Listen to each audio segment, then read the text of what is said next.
I've heard comments saying that Lost Ark is not a fun game because Lost Ark's main progression system is the equivalent of playing Cookie Clicker, where the point of the game is to increase the number.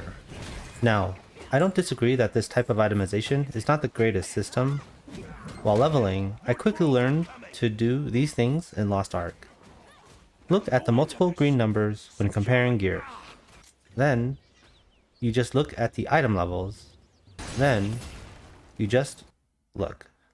I'm ignoring all sorts of things in the game, like the names of the items, individual stats, what they do. It's insane. The only other thing I cared about besides the item level was the rarity of the item. Is it purple? Because I'm all about the Professor Plums. That's a Clue reference to purple. Now, this type of itemization is pretty typical when it comes to gearing in an MMO, which World of Warcraft made standard due to its massive success, and it certainly turns off a sizable amount of potential players. But does this type of itemization mean that Lost Ark is bad and unplayable? No. There are a lot of things that contribute to a game's experience, and it takes a lot more than one bad system to make the whole game terrible. Are there other systems in Lost Ark that are terrible? Unfortunately, I don't have enough experience to say, but there are some things that give me hope. The main thing I notice is the lack of transparency about how well you are doing. Be a horrible player in a dungeon?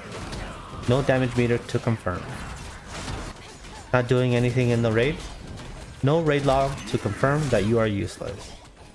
This is the strength of Lost Ark when it comes to maintaining the fun and allowing you to play the game for what it is. When things are not transparent like this, there will always be players who think that they are better than they actually are, and without these tools to put people in their place, people will keep playing because they think they are superior to everyone else, even when they're not performing. This is important because it keeps players in the game. Now, I don't know about you, but the times that I enjoy the game the most is when I'm learning about the systems and progressing through them. In other words, I enjoy the game the most when I suck at the game. The way to maximize your enjoyment of the game is to listen to an answer given by Lost Ark's game director, Gold River. This is his actual in-game name, by the way. Listen to his recommendation about how to approach the game in this interview. And if I may, I would love to share an expert tip on how to best enjoy the game. Please. 이쪽인가요? Don't go too fast. Just take your time. In other words, suck at the game for longer to truly enjoy the game. This lack of transparency is the main strength of Lost Ark right now, and I look forward to playing the game further. It is pretty hard to tell if you're actually bad at the game. The transparency of how well you perform in Lost Ark is not there. There's no tools to have other players put you in your place. Sure, the itemization is just making the number go up, but as long as I feel like I am better at the game than I actually am, and there's nothing to tell me otherwise, it's all good. Hey, did you like the video? Cause you can like the video, if you know what I mean.